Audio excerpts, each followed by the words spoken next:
Good afternoon and a very warm welcome to the second event of today.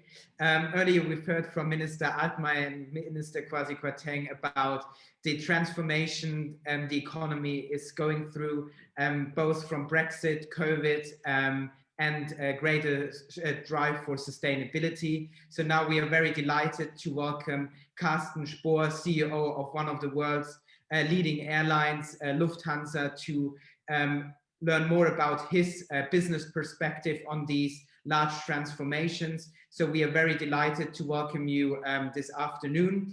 We are also very delighted to welcome one of our alumna, Sophie von der Tann, who is Berlin correspondent for the public broadcaster Bayerischer Rundfunk. She has been with us many times before. So thank you to you both for joining us, and we're looking forward for a very interesting discussion. So now to you, Sophie.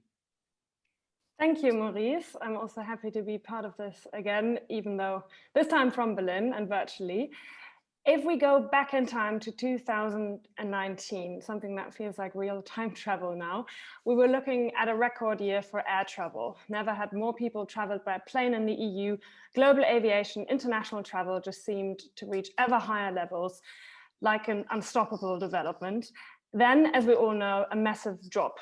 Flights stopped in the second quarter. The number of passengers flying out of Germany went down by 97%. Governments bailed out airlines like Lufthansa. And during the summer, the situation improved a little bit, but not for long. Eamon Brennan, the head of Eurocontrol, the European Organization for the Safety of Air Navigation, thinks even in the most positive scenario, air travel won't return to the level of 2019 anytime before 2024. And there would be a realistic outlook that this recovery could take even longer, possibly even till 2029. The big question is, will air travel ever be the same again after COVID? What are the opportunities for change and innovation this crisis might bear for an industry that has been increasingly criticized for its environmental impact? I'm curious to hear from Lufthansa CEO Carsten Spohr now, how his scenario for global aviation in a post-COVID world will look like. Welcome, the stage is yours, Mr. Spohr. Yeah, thank you very much. Vielen Dank, Frau von der Tann, also for the kind introduction, including mentioning at least briefly the year 2019, which was like the year when being an airline CEO was fun, and reminding those days actually makes me feel better here in front of the camera. And it takes that huge pressure away you need to understand I'm under, because this is about, or at least your organization is about, German-British relations. I'm married to a British, so my wife and I have British-German relations every day, so she definitely wants me not to screw up today. And both of my daughters are looking at your school for potential going to school there, so they also don't want me to screw up. So in a time when it's difficult to give a good performance on aviation, I feel the pressure, and it does help, and I'll come back to that in my little opening, to remind us of the great years we had before COVID arrived. And that, of course, gives us the strength to also look into the future after COVID, whenever that is. So thanks for having me. I understand for all of you another video session. While I feel sorry for being an airline CEO, I also feel sorry for all the students around the world. You know, being away at school should be an exciting time, meeting new people, having more time to travel than ever before and probably after in your life. And of course, you're heavily impacted individually yourself. So thanks for taking your time. I'll do my very best to give some insights, and I do look forward to the Q&A session, which from my experience is always the best part. But indeed, I was asked to give a little bit of an introductory remark, which I'll be doing for the next 20 minutes, and then looking forward to your questions.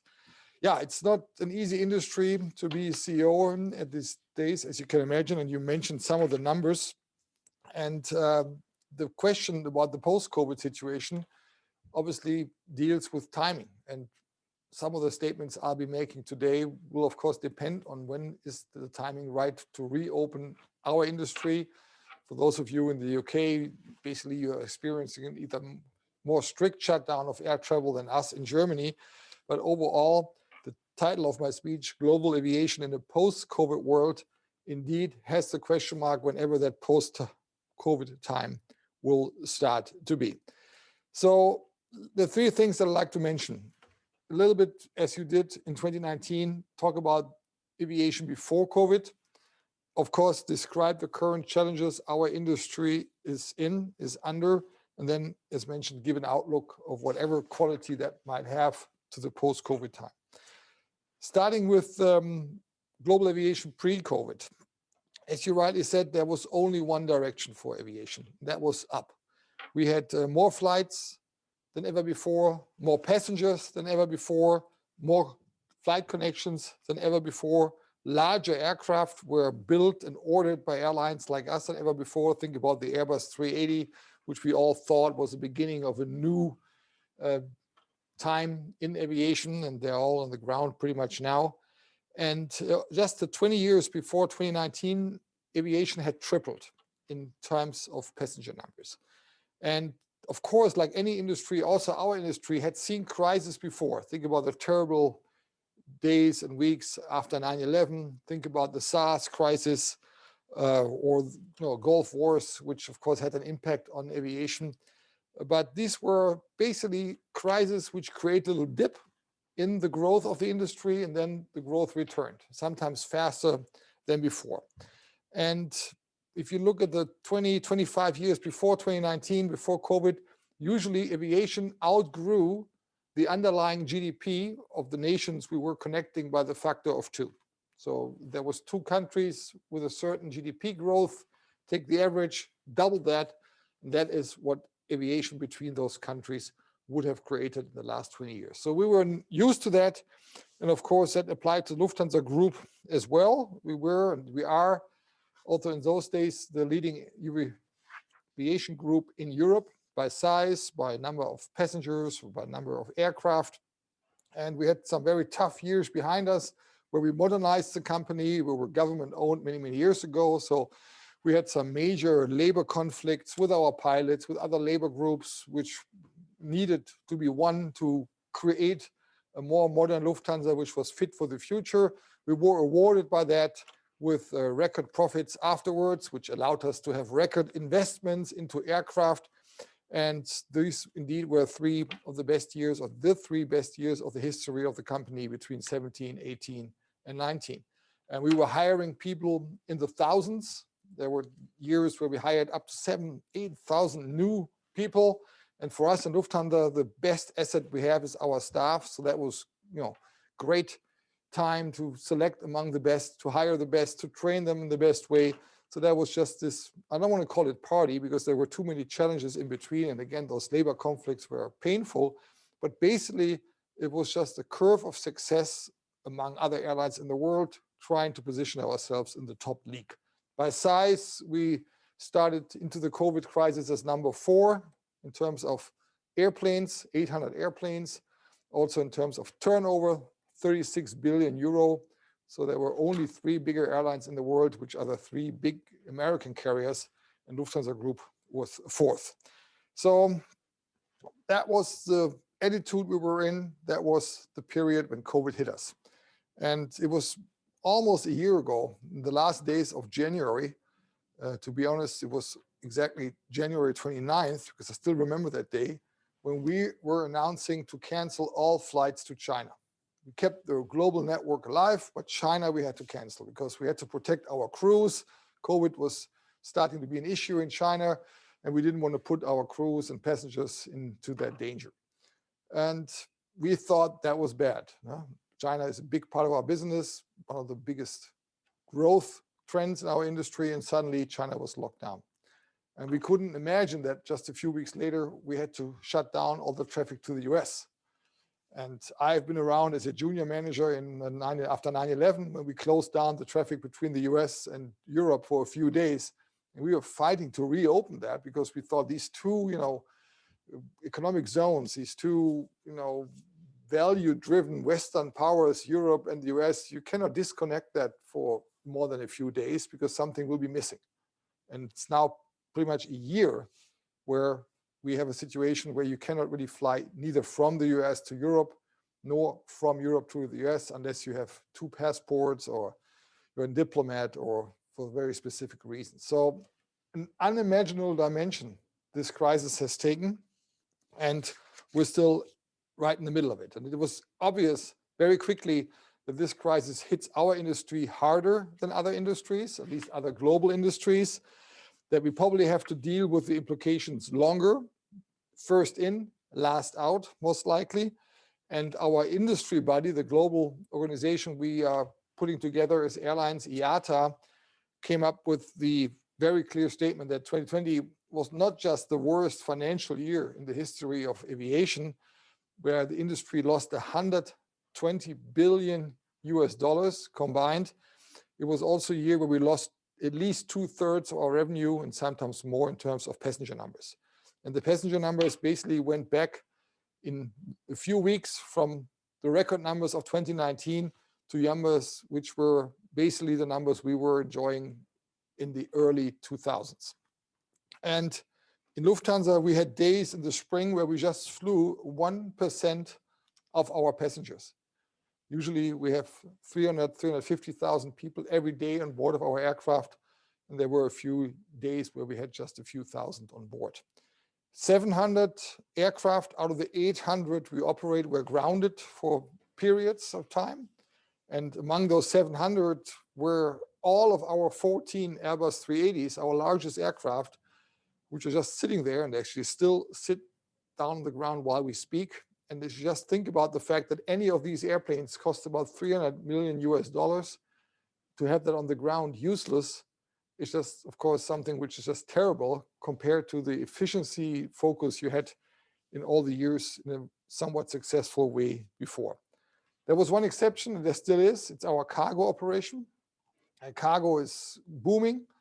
Also due to the fact that half of the global air cargo usually is transported on board of passenger aircraft, where the lower deck obviously is used for luggage and for cargo. That is more or less all gone. So the remaining cargo is operated by freighter aircraft or by passenger aircraft, which are just operated without any passengers on board, just to use the cargo deck, which of course has brought supply down. Demand is high, so prices have gone up. So that's a very profitable part of our business. But of course, that's too small to compensate for the rest. So in our case, in the early days of the crisis in the spring, we lost €1 million of liquidity every day, day by day, night by night, week by week. And that, of course, puts every company, even a successful and healthy company like us, onto the edge. And therefore, it was just a question of a few weeks, a month, that we, like every other global airline, had to turn to the governments. In our case, as we are based in Germany, Austria, Switzerland, Belgium, we turned to those 4 governments for a financial stabilization package. And for airlines, which, like us, were just privatized 20, 25 years before, of course, it was an unbearable thought that suddenly you have government ownership again, because most governments said, okay, if you want to be supported by us, stabilized by us, we want shares for that. Also, in our case, 20% of Lufthansa is now owned by the German government until all that money, which comes from the taxpayer, is paid back. And then eventually also the shares will be floated again, but that indeed depends on when are we able to pay back. So we ended last year's in total with basically in the last days of the year, 10% of our passengers were on board, 13, 14% of our flights were operated, everything else was still grounded. And we managed to bring down the liquidity loss from 1 million per hour to 1 million every 2 hours, which is still a terrible amount of money to be losing every day, but it surely was a huge improvement from what we started with. And that also would allow us to not draw the whole stabilization package from the governments. In our case, it had a maximum value of 9 billion. The maximum we've drawn so far was 3.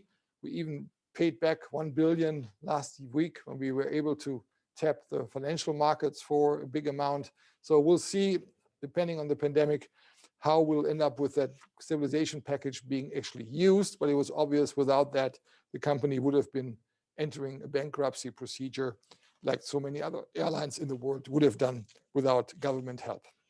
But of course, even in a crisis, we would not be Lufthansa with all of our more than 100-year history if you don't have ambitious goals. And it's obviously every crisis is also an opportunity. You should never waste one as management. And in our case, from the very beginning, we also told our staff we want to come out of this crisis stronger in relation to our competitors than the situation we were in when we entered the crisis. And obviously, this will maintain our position among the top 5 airline groups in the world. So that is my third and last topic. What is the at least attempt of an outlook for our company, for our industry? So far, 21 has not brought any relief. As you all know, number of infections are still very high around the world. We also have these new variants of the virus, which causes concern. And last but not least, most important for us, travel restrictions around the world have actually been brought up over the last weeks and not been lowered. So we expect passenger traffic for the next weeks to be very, very weak. But whenever we open certain routes, whenever we open certain markets, booking numbers just jump up. So it's obvious people want to fly. And as soon as you take freedom away, especially from your generation, my generation, which has been growing up in a free world where traveling was just restricted by money and by time, but not by restrictions, us are eager to return to that state. So that's the good news. Whenever there are restrictions being lifted, demand shows up. And that also gives us some promising booking numbers for the summer, when we all hope, expect that with vaccination successes around the world, a little slow in my home country in Germany, but much faster in many other parts of the world, will allow people to travel again, to meet business partners, because in the end, as efficient as a video conference is, it's just not the same. People want to visit their friends and family again. And especially we expect a big push on travel of tourists who want to go out and make up for the vacations they have been missing. So we expect a substantial recovery in 21. We believe it's somewhere between 40 and 60% of 2019. And just alone to prepare for 20% variety in your ramp up is huge. I mean, if you take 800 aircraft, 20% is 160 aircraft will be either operating or not operating, depending on how fast the recovery will be. So that puts you under enormous operational challenges. How many pilots have to be retrained? How many aircraft are just parked and can be brought back quickly? How many aircraft are in so-called deep storage, which will take weeks to bring them back into the air in a safe way? So these are very new operational challenges we have. For sure, we don't expect business travel to come back to the same levels as we had seen it before. I think video conferences like the one we are enjoying will, to a certain degree, replace business trips. And that is something we have to just expect and live with. If it's minus 10%, minus 20, nobody knows. Somewhere in that range is probably a realistic guess. As you already mentioned, Mrs. von Tann, in your opening, we all in the industry expect it will take years to bring the industry back to the 2019 levels. And in Western Europe, where markets were quite mature even before the crisis, it might take longer, and some might expect it never to come back to the levels of 2019, as there is another big development in the industry coming in, the sustainability debate, the CO2 debate, which has put flying under questioning, under scrutiny of an unknown dimension.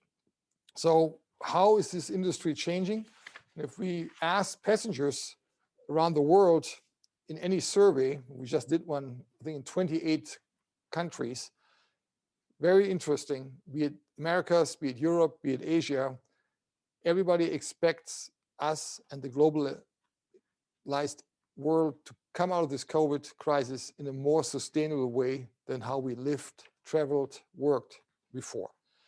And the second expectation, by the way, is to make this world more fair. In that regard, maybe Lufthansa can only contribute to a small degree. When it comes to make the world more sustainable, in all modesty, I think we as an industry have a role.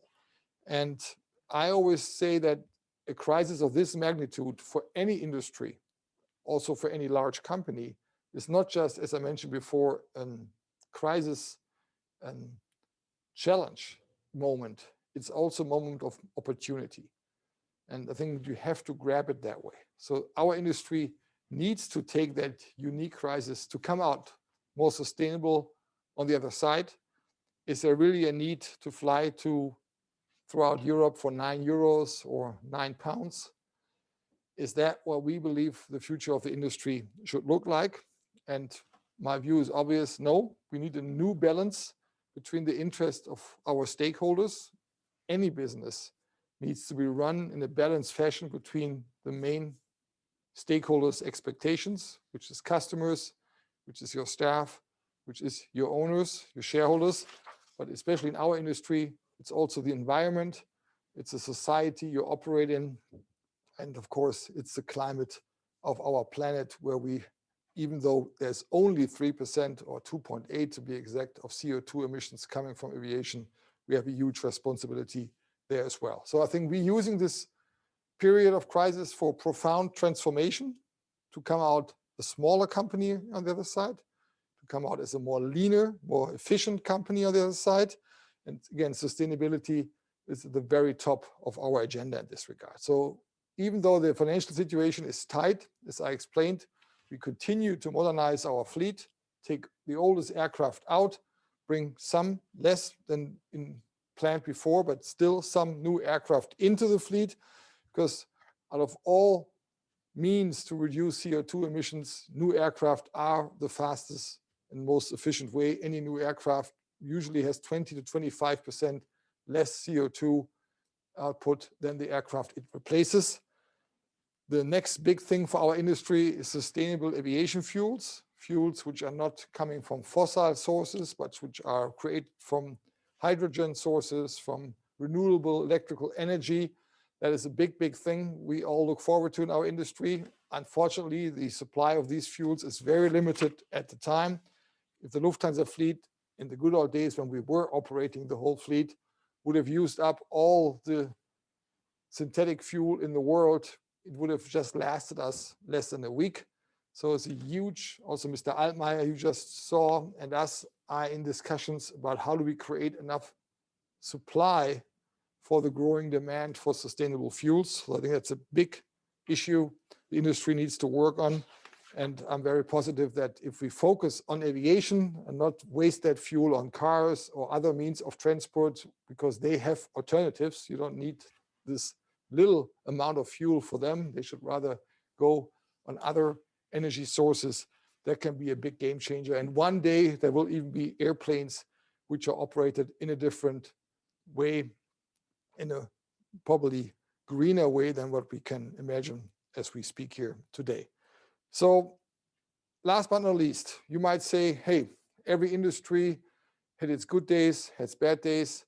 Is it worth to go through this unique, huge effort to save that industry? Be it the individual countries which saved airlines like us, be it government investments in sustainable aviation fuels. I think that brings me to my final remarks. With all the challenges we are going through, we, and I also speak on behalf of all of my more than 100,000 staff members around the world, what we are doing, what the purpose of Lufthansa is, has not lost its relevance in this crisis. Our purpose is to connect people, cultures, and economies in the most sustainable way. In that one sentence, we try to combine what we are here for. And that had been very important to create the globalized world you and I grew up in the last decades, and will be just as essential for the future. Because if you look at the globalized, not just economy, but the globalized society, you see four flows. You see the flow of money, sometimes highly criticized, a lot of it going through London, by the way. You see the flow of data, which allows us to have a video conference like the one we have today. You see the flow of goods in cargo operations, and you see the flow of people. And for two of these four flows, you need aviation. And even that one flow we are all missing so badly right now, the flow of people around the world, you might be able to live with that without that, for some time. But eventually the other three flows will not work when people don't exchange each other's cultures are not connected. So I think it's obvious that we also need to bring that flow back, and it can only be brought back by aviation. And that's also why the fascination of our industry, in all modesty of our company, for our staff has not vanished in these dark days of our industry. Every fifth member of the Lufthansa staff has left us by the end of last year. We started with 140,000 people, and we're just 110,000 right now. So that's all challenging for the individual, for the company, for the leaders, but the fascination of connecting people, cultures, and economies is still there. Flying will never be something normal, and we're proud that eventually we'll play our leading role in this industry once the situation around us allows for it. So let me leave it with that. Maybe I triggered some thoughts and questions, which I look forward to, and I hand it back to Berlin. Thank you very much. I found it quite interesting because you kind of responded to the question, will air travel ever be the same again as 2019 and before? And it does sound like you're quite skeptical. You said Lufthansa might come out as a smaller company, as a leaner company. It might not go back to what it used to be. There's way less business travel. Do you think it will be different? Well, I'm sure that at least in mature markets like Western Europe, Northern America, it'll take at least the 5 years you also mentioned before to bring it back to the volumes we had seen in 2019. And in the corporate traveling world, which of course is important for us, business and first class, indeed, I could see a scenario where it will never get back to the same levels in these markets, again, Western Europe, Northern America, as before. If you look at into Asia, especially into India and China, it's a different story. There, I think the growth, the interest of the middle class, of companies growing much faster than companies grow in the mature markets will overcompensate this impact on travel, and you'll still see growth there. Again, when it comes to Western Europe, when it comes to the US, and especially in Europe, and nowhere else in the world could you fly for €9. I think that's crazy. It's irresponsible regarding to the environment, in regard to economics, in regard to using resources, including scarce airport slots and resources. I don't think that will come back, and I don't mind. But that will be a problem for Lufthansa now. I mean, if there's way less business travel, and those are the passengers that buy tickets at any cost the night before in business class, if they are not there anymore, and it's only the people who would rather pay for the €9 ticket, how are you going to compensate for that? Well, again, the €9 tickets, I think, will be missed or will be diminished as much as we see it on the business class travel on the other side.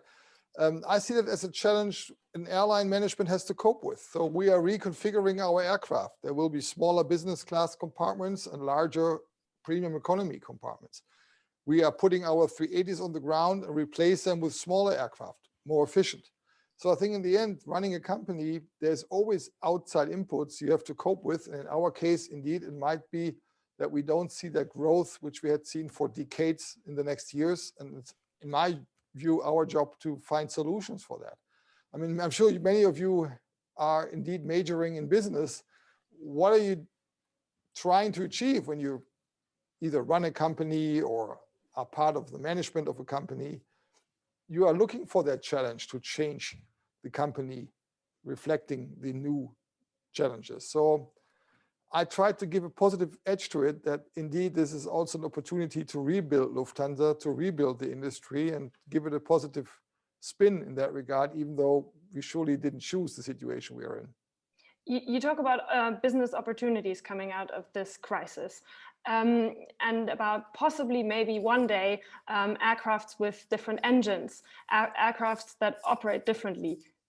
These aircrafts exist already, right? I mean, if you look at electric aircraft, they already exist. United Airlines has just ordered 200 vertical takeoff electric airplanes. Do you have similar plans? Well, we're also working with these companies, these startup companies, which are creating small electric airplanes, which eventually will allow us to feed people to get to the airport. But they will not replace the aircraft we're operating now. In Lufthansa, we operate aircraft with a size of 90 seats upwards. and there is no electric aircraft in sight to replace these kind of aviation which we are operating in. So this will take a long, long time. In my view, electric propulsion is not the right propulsion for that size of airplanes. It's just the energy to weight ratio of any battery, even though they improve enormously, is too small, too low compared to fuel and the energy which fuel carries.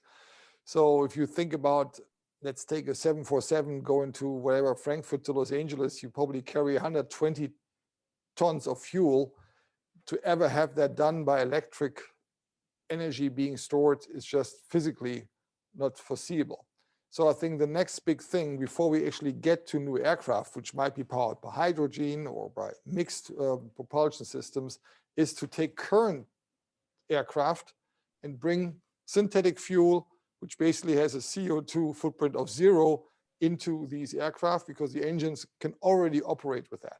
That's why it's so important that all the synthetic fuels around the world don't get wasted on all kinds of means of transport, like ships or cars, because there's other options to power those means of transports. We need that for aviation. That's the next big thing before one day other aircraft in the size we need it at will be around. So this small electric aircraft is a wonderful addition to our traffic system. It's, I don't want to call that toys, because you might wonder, is it more efficient to use an electric little aircraft to come to the airport from a downtown terminal or to take the train?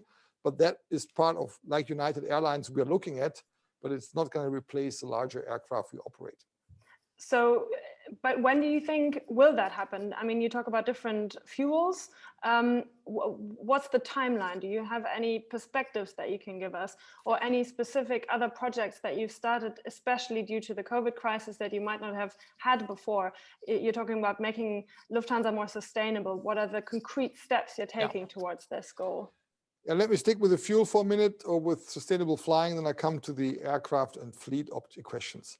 We, since I think 2 years now, actually offer to fly CO2 neutral to our passengers. We have a platform we call Compensate, which you can use when you book your ticket. And if you want us, Lufthansa, to use synthetic fuel for that specific flight you are taking, we calculate the amount of fuel we need to bring you from whatever, London to Los Angeles or Munich to Chicago, and we buy that synthetic fuel in one of our next operations. And that is something which indeed costs you 40, 50 euros on a domestic flight, 400, 500 euro on a long distance flight, but allows you today to have a CO2 flight. Very few people choose to do that, to be honest. And as I said before, the fuel available for this kind of operation is limited. So, but it's there. Next step will be that governments will require us to have a certain amount of synthetic fuels. 1%, 2%, we'll see. But that's also always depending on the availability of these fuels. And that's why we need to create more supply. And that will only be possible together with governments. And I think it's an issue of the next years. Aircraft, again, can take up to 50% of that fuel today. The other 50% as of today still need to be fossil fuels. So then Airbus is talking about creating a hydrogen-powered aircraft by 2035. Maybe I think it will be a little bit longer before such an aircraft enters into service, but it's probably a question of 15, 20 years before a mid-sized aircraft, which then is more or less CO2 neutral, is operating. And for larger aircraft, as I said before, will be much, much longer. So I think, again, fuel, we talk a few years. New aircraft, we talk 15 to 20 years. And that is something which is out there for the industry. Your question regarding Lufthansa, we are in the process of negotiating with Airbus and Boeing on additional, smaller, more efficient aircraft to be brought into the fleet, replacing some of the huge, big, but older aircraft we are putting on the ground, 747s, Airbus 380s. So there is a modernization which is accelerated by the fact that the fleet gets smaller, because we wouldn't have been able to afford that for the large fleet we were operating before, because we couldn't have been able to afford to ground aircraft like the 380 or the 747, which are only 10, 15 years old. So that is something where indeed COVID allows us to modernize the fleet faster than what we had expected before. Sorry. No. But are there any projects, anything that has been initiated by this crisis, anything that you hadn't had on your agenda before, and that was spurred by the situation where you thought, okay, we need to come out of this more sustainable, this is an opportunity? Are there any concrete projects? Well, besides, again, the fleet modernization is the biggest thing when you talk about sustainability. I guess that's been a project already before that, right? No. I think the fact that our fleet gets smaller allowed us to put aircraft on the ground, which were, as I said, 10, 12, 8 years old, which otherwise we would have needed to continue our growth path. So that is just an impact by the COVID crisis, which allows us to modernize the fleet faster than if we had to maintain the fleet planning in terms of size we had before. But there's also customer focused topics. We are talking to video conferencing companies to maybe allow a mixture of travel and airport facilities where you use video conferencing with some of the people you convene with, where others are convening somewhere else. So how are we also tapping video conferencing in digitalized communications, not only replacing flying, but on top of it, next to it? When it comes to sustainability projects, as a matter of fact, tomorrow morning, we'll be discussing how we're offering our customers in a more maybe sexy way to use either money or their miles to compensate for the CO2 output of their flight. Because we actually had a project a few months ago where you could use your frequent traveler miles to compensate and allow us to buy sustainable fuels for your flight. Numbers picked up. So I think we also need to prepare for different customer behaviors besides the big industry and technology gaps we are seeing. Different customer behavior, do you think people will be willing to pay more? Well, to be honest, as I told you before, we have been offering CO2 neutral flying for 2 years now. And I'm not giving you any secret numbers when I'm telling you less than 1% of our passengers actually took that compensation. And even some of the people who are in public, at least, pretending to be very much focused on sustainability, when they buy their airplane ticket, they're not spending the 50 euros extra. So I think the idea of customers seriously paying seriously more is a very slow process. And we cannot rely on that as an airline. Not if you have 400,000 people every day, you need to fill your aircraft. Tomorrow, there's a big economic summit in Germany. There will be lots of talk about state aid. Lots of companies in Germany, lots of retail stores, lots of restaurants, lots of businesses are very worried about going bust. Lufthansa received a massive bailout. And now, as you said, might not even be sure if it needs all of it. How do you feel about that in comparison to all these other companies, even in comparison to a lot of other airlines not receiving these kinds of bailouts? Well, there's hardly any airline in the world which has not received some kind of government aids. Even the low-cost airlines, which love to criticize Lufthansa or Air France or IAG in London for getting government support. In the case of IAG from Qatar, in the case of Air France, KLM from the Netherlands and France, in our case from our home countries, they also have received, government support packages, sometimes in a higher percentage compared to their turnover than us. But nevertheless, I would have loved not to be needing government support, but there is no airline in the world which operates globally which didn't rely on air government support. China, Asia in general, US, everywhere. So what's important, this is debt. This is money we have to pay back to the taxpayer. And as I told you, we have been starting to do that actually in the last days. And in the end, it will put a huge amount of additional debt on the industry, which is partly missing, by the way, to buy modern airplanes. So I think there's new challenges coming from this, but no global operating airline, and again, hardly any, including some of the low-cost airlines, were able to cope with the fact that 90% of your business is gone.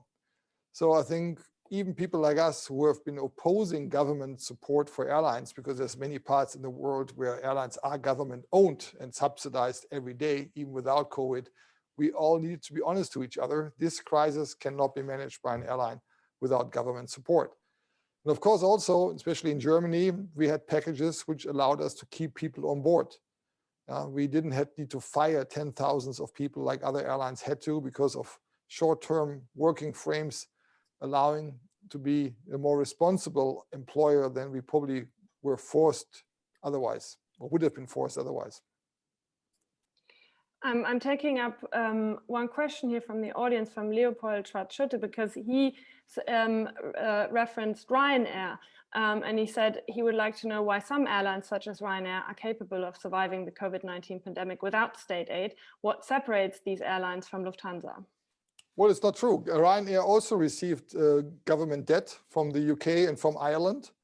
And as a matter of fact, they are one of the airlines which have a higher percentage of debt and liquidity given to them by the government than Lufthansa. In our case, it's 6%. They have gone up to 8% in Ryanair, but they just have a different way of PR. And of course, in our case, with a big package by volume, much bigger than the Ryanair package, because we are a much larger airline in terms of turnover, created more public debate. Or Wizz Air, it's a very aggressive airline in terms of their PR. They received more liquidity from governments in relation to their turnover than we did. So a lot of politics involved, but nevertheless, to answer the question of the difference between Ryanair and Lufthansa, Ryanair is a pure short-haul operator, only within Europe, like our Eurowings. And that actually requires much less support than to maintain a global network like the long-range carriers, including Lufthansa, were forced to. So I think there is different business models, but the fact that they have not received government support is just not true. In their case, from Ireland. But the question of competition does exist, right, between bigger companies that get a lot of money and smaller air carriers. Well, again, also small air carriers, Alitalia, Wizz Air, even Norwegian, an airline which was bankrupt even before COVID, had now received support from the Norwegian government. So I think the truth is that our industry, which I claimed in my little opening remarks, was one of the hardest hit industries in the world. Every airline basically has been supported by governments one way or another. Size is not an issue. The American carriers, which are larger than us, received huge packages. In that case, not only debt, it was also subsidies. The Chinese carriers, the Gulf carriers in Turkey. So it's a global development in this regard, not something of Germany or Europe alone. I have one question regarding strategy from Linus Meister. He said Deutsche Bahn announced that they do no longer see themselves as a railway company, but as a mobility company. In the wake of COVID and climate change, has Lufthansa considered a similar shift of focus away from just flying as a core business? Well, I think like in Deutsche Bahn, the core is to move trains. In our case, it's to move airplanes. So I think they go also there, let's be honest to each other. But indeed, we look at the mobility chain from the very beginning to the very end. So we are including into our offers rental cars, hotels, the way to get to the airport. So I think one of the huge opportunities of digitalization is to optimize the whole travel chain. And it is true that most people still use airlines as their first pick when they create a trip. So it is there for us who try to attach other mobility partners to our platforms. And we are seeing an increasing number of people who, through the Lufthansa website, are adding other elements of their trip to it. And in my view, that is a big story for the future, to optimize mobility for the individual, but also for the society. There is no need to have short flights when there is a good train connection. We don't fly from Cologne to Frankfurt anymore because there's a fast, high-speed train. Same from Stuttgart to Frankfurt. On other, even shorter distances, like Nuremberg to Munich, there's no real train. We still need to operate an aircraft. So in my view, there's two elements. How do we optimize mobility for the individual passenger, which is basically a web-based approach? And how do we optimize mobility in an intermodal way for a country like Germany, Austria, Switzerland, where of course you need to have train systems in place which are competitive to flying and make it interesting for people to not fly, but rather take the train. So do you see an end to short distance flights in the foreseeable future? Because this is a question Julia Sturz also had, that you stated that Lufthansa does not earn anything on the short distance. Those flights are often connecting flights for the long distance, the ones that you mentioned just right now. yeah, and the main reason for continuing with those short distance flights is avoiding passenger losses to other carriers. Given the latest state subsidies for Lufthansa, what is the environmental contribution Lufthansa can promise German taxpayers? And yeah, do you see a future for especially domestic flights? I mean, if you look at France, for instance, the bailout money was tied to the provision of flights on short distances where there is train travel. Well, it's a great example. You're a journalist, so France only required these short-range flights to be stopped unless there is transfer. Yeah. So all flights to Charles de Gaulle, where the big hub of Air France is operating, like our hub in Munich and Frankfurt, are still allowed. The other exception was there shall be no flights when there is a train available for the same distance, for the same trip, which takes less than 2.5 hours. If you apply that to Germany, there's just not a single route we are operating where you could be operating the train in less than 2.5 hours, again, with the exception of connecting traffic, which is also allowed still in France. So I think the truth to that question is the only option to replace those short-haul flights is to offer train connectivity into hub airports, which allows passengers to use the train. If we don't fly from Nuremberg to Frankfurt anymore, or from Nuremberg to Munich, these passengers from Nuremberg will not take a 3-hour train ride to get to Munich. They will just fly via Istanbul to Cape Town, which is even a detour. And of course, doesn't help the environment a bit. So I think in the end, the answer to this is competitive train connections to allow intermodal traffic. Again, we enjoy that from Cologne to Frankfurt, great system. We stopped flying. Stuttgart, Frankfurt, we only fly 4 times a day. Düsseldorf, Frankfurt, 4 times a day. All other flights are stopped to just allow for the connecting passengers, because we don't want, of course, lose them to Istanbul or Doha, where they even take detours, creating a larger environmental impact than if they take the shortest way. So I think the truth in this regard, like in France, like in the UK, everywhere is creating connectivity by train, which is competitive and accepted by the consumer. Question by Titus Böninger. What is your opinion towards the much debated COVID immunization pass that has been described as an option to accelerate the return to normal travel levels? Yeah, I think I said in October that we'll be entering a period where our passengers, especially on long-range flights, will either need to show proof of vaccination or negative test. And we are in that period while we speak. More and more countries are now announcing that those people who have been vaccinated don't need to show a test. And therefore, that I think is a question which will be answered not by Lufthansa, not by the German government. There will be a global answer, and I think it's obviously going in one direction. You need a test or a vaccination certification. And the more people are vaccinated, the less people will require to be tested. But for the next month, I think it's very important that we push the testing. I think to wait for vaccination to have a serious effect, at least in Germany, will bring us easily into the second half of the year. Testing can be done before. There's now tests available where you just water your mouth and take that fluid to be testing.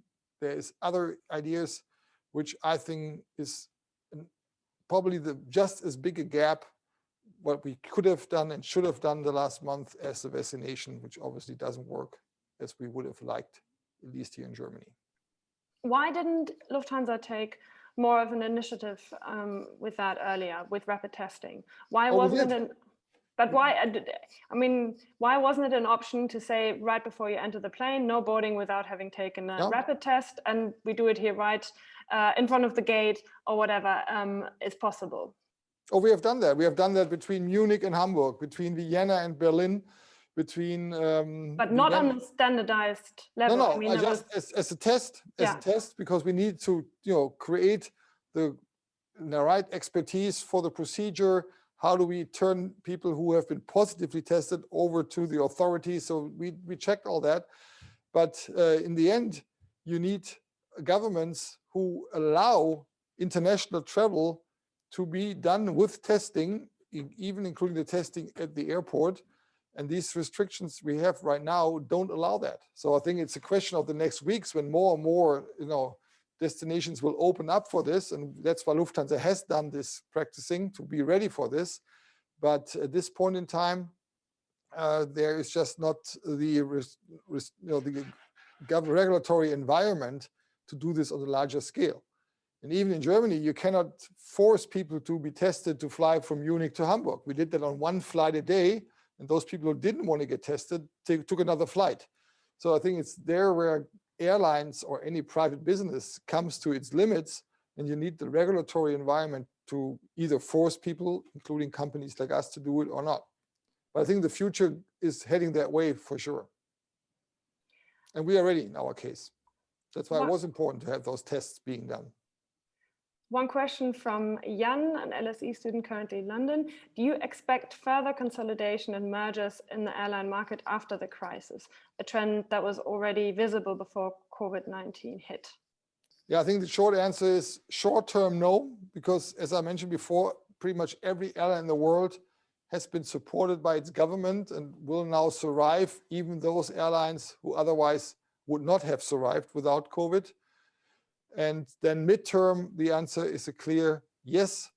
There's too many airlines in the world, too many are subscale. And if you look at the US and the consolidation level there compared to the consolidation level in Europe, or also the one in China compared to Europe, it's obvious that Europe is lagging behind in terms of consolidation, and we'll see more midterm, long-term, yes. Another question from William Wilkes, airline correspondent at Bloomberg News in Frankfurt. You still have a 20,000, a certain number of orders. Are you talking to Boeing about changing some of those to options? If so, how many would you like converted to options? Does the delays to your orders allow you to cancel some of them or convert to options? Yeah, okay, on that detailed level, I cannot, of course, respond to publicly, but we are indeed talking to all aircraft manufacturers, Airbus, Boeing, also to Embraer, about our future fleet plans. And there's a huge openness to, find solutions because, of course, none of the big manufacturers want us to cancel orders. They rather prefer to move orders into the future. And on top of that, what I said before, we are putting, at least in the case of Lufthansa, many 4-engine long-range airplanes out of the fleet, which creates a certain need for smaller long-range aircraft. These are very dynamic discussions. And in the end, to answer the question in detail, how much are you transferring into options? How much are you just moving as an order? Or where are you even ordering new airplanes? Always depends on the conditions. That's what we are in the middle of negotiating. One more question. I had Lisa Marie Teewolde from the Zeppelin University, currently in Berlin, is asking, couldn't it be that tourism will boom even more after Corona than before? Did you say grow? Grow. Grow. Boom, boom. Boom. No, as I said before, when it comes to individual leisure travel, I have no worries. Neither for the huge impact once markets open up, but also for the midterm development. I think traveling, especially after it has been impossible to travel for some time, will go back to the levels we've seen before, hopefully for a little bit higher prices on the lower end. I'm not even expecting the average of yield to go up, but I think on the lower end, the €9, 20 euro tickets, they're becoming less and less socially accepted. So I definitely could see that. And we're preparing for it in the case of Lufthansa by shifting more of our fleet, of our product offers towards the leisure travel tourist. Dorothee Stieber, a Fulbright scholar from Germany, is asking you to go a little bit behind the scenes in terms of the governmental support for Lufthansa. Take us behind the scenes as a manager a bit. How did you calculate the needed funding and how much of it went towards keeping on employees? And what were other needs?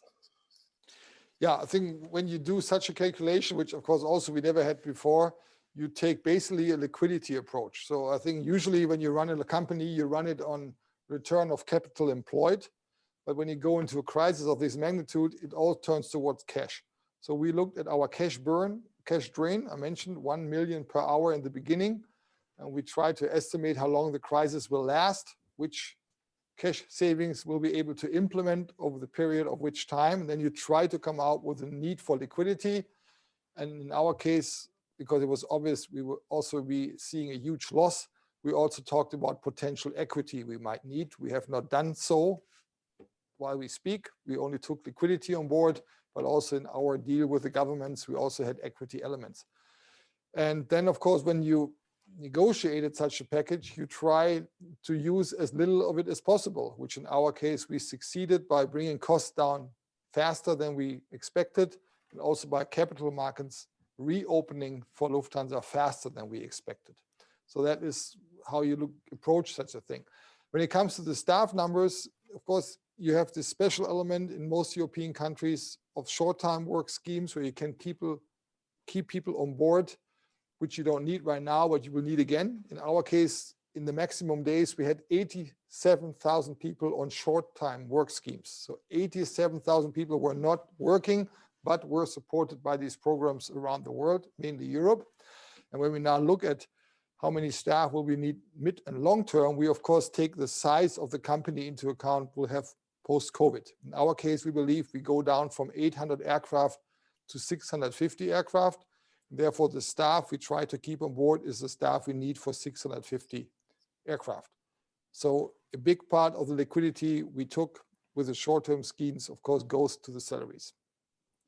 And one final question I'd like to ask you, if you do end up needing less than the money, and you now have the German government on board with a 20% stake, does that come with a little bit of regret that you asked for so much money? Well, I think if we had asked for 1 million more or less, it wouldn't have changed the view of the government that with such a multi-billion-dollar amount, the taxpayer needs to ensure that that money is used wisely. So that's where the government came from. And in the case of Germany, it was all based on the bad experience of Commerzbank. And people wanted to make sure in the government they don't repeat the mistakes which were done there. So I think if we had asked for a little bit smaller amount, I think the restrictions the government put on us would have not been significantly different. It's safety first in these circumstances, like operating an aircraft, operating an airline, you don't want to push it to the corner. So we did our best in terms of our estimates. And I think there was no way out of government ownership, of government stakes, of board seats. And so far, I mean, the government kept to its promise. The German government promised to stay out of business operations, and they have done so. So I think the deal was a fair deal, and that's where we are now, and both sides are sticking with the deal. It's 1 minute to 5 or to 6 here in Germany. Now it's the clock just switched. Safety first, you just said. I guess that's kind of the motto for this crisis. Thank you very much for taking your time. It was a great pleasure, and thank you all for your questions. I tried to pick up a few of them, and I'm very grateful for this interesting conversation, and I'll hand it back to Maurice now. Thank you, Sophie, and thank you also to you, Mr. Spohr, for your interesting remarks and insights into Lufthansa.